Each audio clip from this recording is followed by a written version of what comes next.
Iran पर अमेरिकी हमले के 36 घंटे के अंदर क्या वाकई ईरान ने अपना बदला ले लिया है?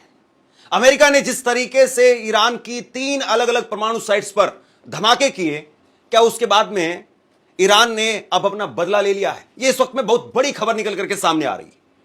कई न्यूज एजेंसी के हवाले से यह खबर अभी अभी निकल करके सामने आ रही है, जिसमें कहा गया है कि सीरिया के अंदर अमेरिकी मिलिट्री बेस पर ईरान की तरफ से हमला किया गया है। यह अपने आप में बहुत बड़ी खबर है। और सबसे बड़ी बात यह है कि क्या अब इसके बाद में पूरे मिडिल ईस्ट में एक अशांति पनपने जा रही, फैलने जा रही है। अमेरिका का अब इस पर जवाब क्या होगा? तस्वीरें, विजुअल्स निकल करके सामने आने बाकी हैं, लेकिन ये कुछ साइट्स पर, कुछ अलग अलग खबरों, कुछ अलग अलग वेबसाइट्स पर ये खबरें लगी हैं और इनमें यह दावा किया जा रहा है, मैं इस खबर को आपको विस्तार से बताने वाला हूं, कि अब ईरान अपना बदला ले रहा है और ईरान कह रहा है कि हम उतना ही नुकसान अमेरिका का करेंगे जितना नुकसान हमारा किया गया। तो ये जो है वो खबर निकल करके सामने आ रही है और निश्चित तौर पर एक बहुत बड़ी खबर है। और अगर ऐसा हुआ है तो निश्चित तौर पर अमेरिका की साख पर इसके बाद में बहुत बड़े सवाल उठ जाएंगे कि अमेरिका क्या बिना सोचे समझे इस युद्ध के अंदर उतर गया था। ईरान पर अमेरिकी हमले के बाद में सीरिया में मौजूद अमेरिकी सैन्य ठिकानों पर हमला हुआ है।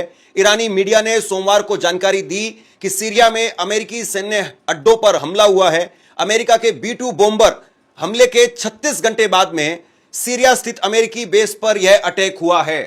तो इसको लेकर के 3 बड़े संकेत भी सामने आ रहे हैं कि किस तरीके से अटैक किया गया है। लेकिन अगर यह है तो फिर उसके बाद में आप सोचिए, मैं अगर शब्द इसलिए बार बार इस्तेमाल कर रहा हूं क्योंकि अभी इसकी फुटेज, विजुअल और ईरान की तरफ से स्पष्टीकरण अगर सामने आ जाता है तो फिर वाकई ये अपने आप में बहुत बड़ी बात हो जाएगी। लेकिन अभी शुरुआती जानकारी निकल करके सामने आ रही है, इसलिए मैं अगर शब्द का इस्तेमाल कर रहा हूं। ईरान ने 3 ठिकानों पर हमले के संकेत दिए हैं। यूनाइटेड नेशन ने ईरान के राजदूत आमिर सईद इरवानी ने 3 ठिकानों पर जवाबी हमले के संकेत दिए हैं। इरवानी का कहना है कि हम अनुपातिक जवाब देंगे, यानी जितना नुकसान अमेरिका ने हमें पहुंचाया है उतना ही नुकसान हम भी उसे पहुंचाएंगे। ईरान का कहना है कि इजराइल के चक्कर में अमेरिकी राष्ट्रपति डोनाल्ड ट्रंप ने अपने लोगों की जान को खतरे में डाल दिया है। ईरान ने अमेरिका पर हमला करने के 5 वैध कारण भी गिनवाए हैं। तो 5 वैध कारण कौन कौन से हैं उस पर भी हम बात करेंगे। लेकिन ये अपने आप में बहुत बड़ी खबर है कि ईरान के राजदूत वो भी संकेत दे रहे हैं कि हां, हम उतना ही नुकसान करेंगे जितना नुकसान हमारा किया गया है।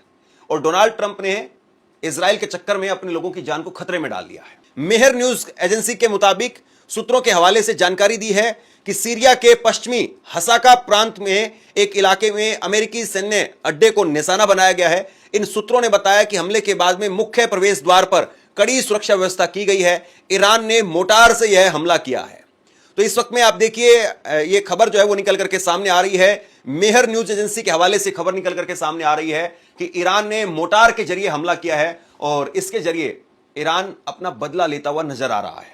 यह हमला उस समय पर हुआ है जब इजराइल हमास, इजराइल ईरान और संयुक्त राज्य और ईरान के बीच में तनाव चरम सीमा पर पहुंच रहा है। ईरान का यह हमला एक मिश्रित संदेश है जो बताता है कि वह पक्षगत हमलों का जवाब दे सकता है, चाहे अमेरिका ठिकानों पर ही क्यों न हो। यह संकेत है कि उसे भी अपनी आत्मरक्षा और सामरिक आधार तैयार करने का अधिकार है। अभी तक इसकी मजबूत पुष्टि भारतीय मीडिया से नहीं बल्कि ईरानी मीडिया और सोशल मीडिया पर हुई है। अमेरिका की ओर से अभी कोई आधिकारिक बयान सामने नहीं आया है। यह हमला क्षेत्रीय तनाव को और तेज कर सकता है। तो कुल मिलाकर के इस हमले के बाद में यह कहा जा सकता है कि फिर अमेरिका भी फुल फ्लैश पावर से इस युद्ध में उतरेगा, क्योंकि अगर अमेरिका पर हमला हुआ है, अमेरिका के सैन्य अड्डों पर हमला हुआ है, तो इसके बाद में डोनाल्ड ट्रंप एक तरीके से उनकी गर्दन भी फंस जाएगी। उनको अपने देश में जवाब देना भारी पड़ जाएगा। डोनाल्ड ट्रंप वो भी इस वक्त में जो है वो फंसे हुए हैं।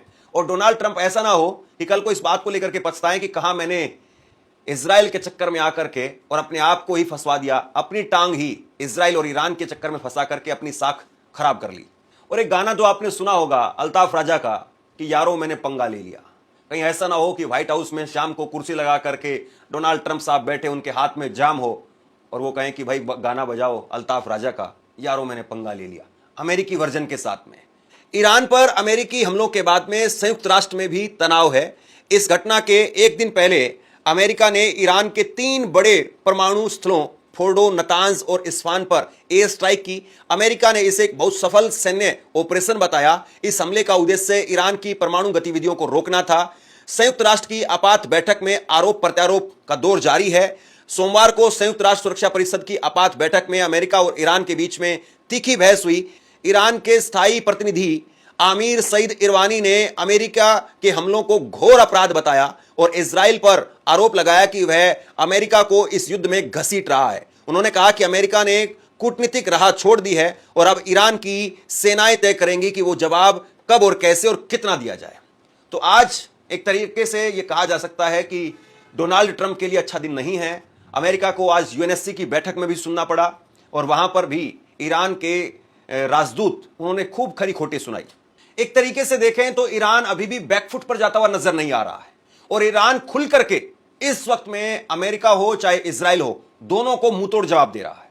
अमेरिका पर यह सही बात है कि सीधे तौर पर हमला करना ईरान के लिए मुश्किल होगा, लेकिन ईरान जिस तरीके से इस वक्त में पोजिशनिंग में है या जो उसकी ट्यून दिखाई दे रही है उसके शीर्ष नेतृत्व से लेकर के और उसके राजदूत की भी, वे साफ तौर पर बता रही है कि ईरान ने फैसला किया है कि अब अभी तक वो इस जंग से पीछे नहीं हट रहा है।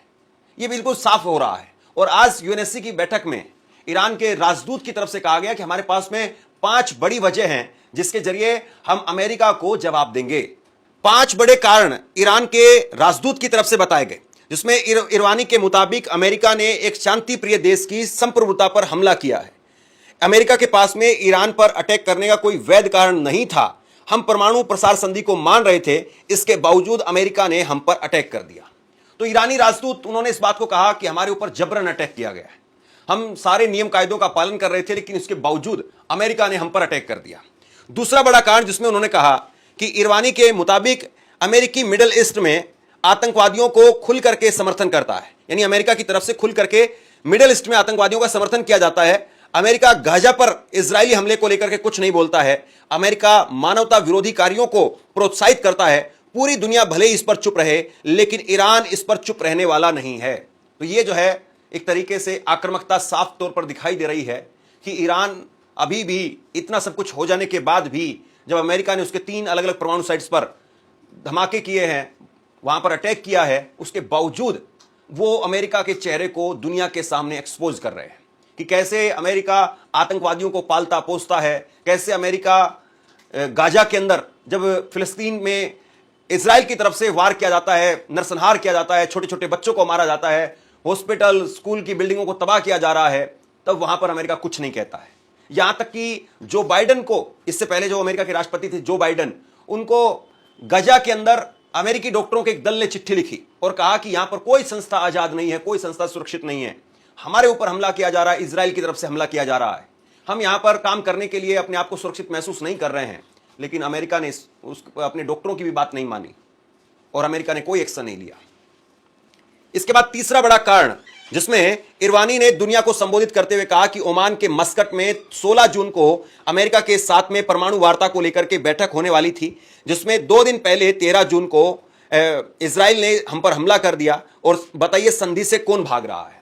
तो यहां पर इरवानी ने कहा कि 16 जून को यह तय था पहले से कि मस्कट में, ओमान के मस्कट में बातचीत होनी है, वार्ता होनी, बैठक होनी है, लेकिन उससे पहले ही जो है हम पर अटैक हो गया। 13 तारीख को यह अटैक कर दिया गया, 3 दिन पहले। तो जो संधि की गई थी उससे तो आप ही खुद जो है वो भाग गए, आप ही ने संधि को तोड़ दिया। और चौथा बड़ा कारण जिसमें इरवानी ने संयुक्त राष्ट्र सुरक्षा परिषद में कासिम सुलेमानी की हत्या का भी मामला उठाया। इरवानी ने कहा कि सुलेमानी एक शीर्ष सैन्य ऑफिसर थे, लेकिन अमेरिका ने उनकी हत्या कर दी, यह कहां से जायज है। तो आप अगर ईरान के बड़े बड़े सुरक्षा अधिकारियों की अगर हत्या करेंगे तो यह क्या युद्ध के उकसावे के तहत नहीं माने जाएगा? यह भी सही बात है।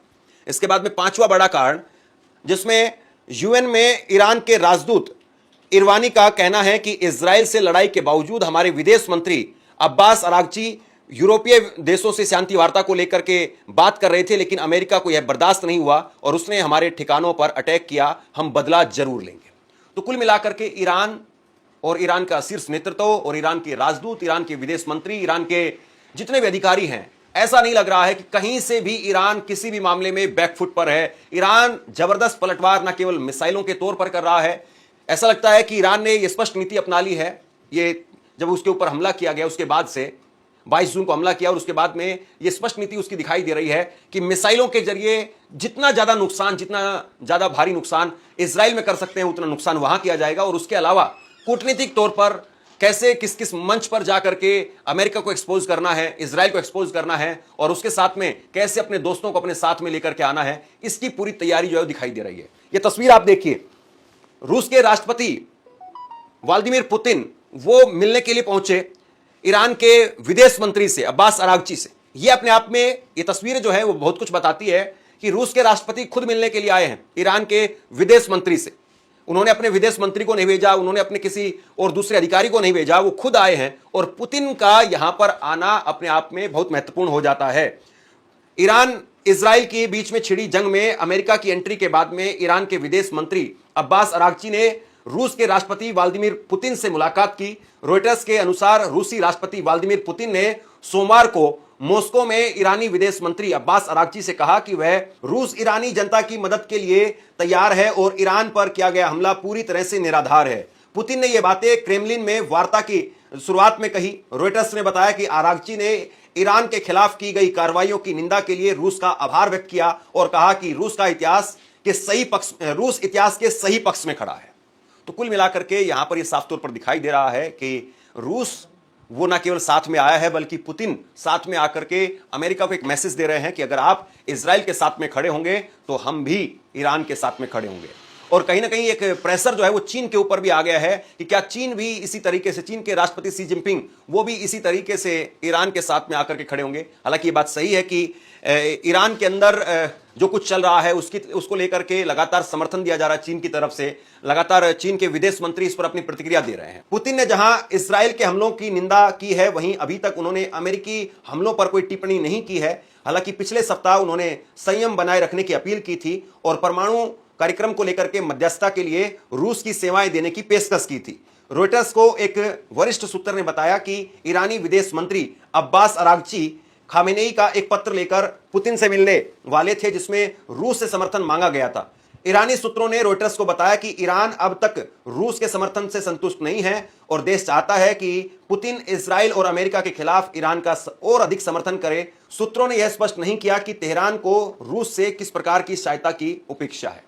कुल मिलाकर के यह दिखाई दे रहा है कि ऐसा नहीं है कि 22 जून के हमले के बाद अब यह जंग यहां पर खत्म होती हुई नजर आ रही है, या 22 जून के हमले के बाद ईरान कहीं से भी सरेंडर के पोजीशन में है, या ईरान कहीं से भी सरेंडर करने वाला है। ना तो ईरान की ट्यून यहां पर कोई कमजोर हुई है, ना उनके बयानबाजी में किसी प्रकार का तीखापन वो कम हुआ है। उल्टा अली खामेनेई से लेकर के और उनके तमाम विदेश मंत्री और उसके साथ में अधिकारी जिस प्रकार से उनकी प्रतिक्रिया निकल करके सामने आ रही हैं, वो ये बताती हैं कि अभी इस युद्ध में बहुत कुछ होना बाकी है। और अगर जो बड़ी खबर निकल करके सामने आ रही है कि 36 घंटे के अंदर अंदर जवाब दिया है ईरान ने और सीरिया के अंदर मिलिट्री बेस पर हमला किया है, अगर ये वाकई सच है तो आप यकीन मान करके चलिए कि आज की रात फिर बहुत भारी होगी। अमेरिका क्या कुछ रणनीति बनाता है, किस तरीके से पलटवार करता है, इस बात का इंतजार रहेगा। शेयर कीजिए इस खबर को, लोगों तक पहुंचाइए और आप क्या सोचते हैं नीचे कमेंट बॉक्स में लिख करके जरूर बताइए।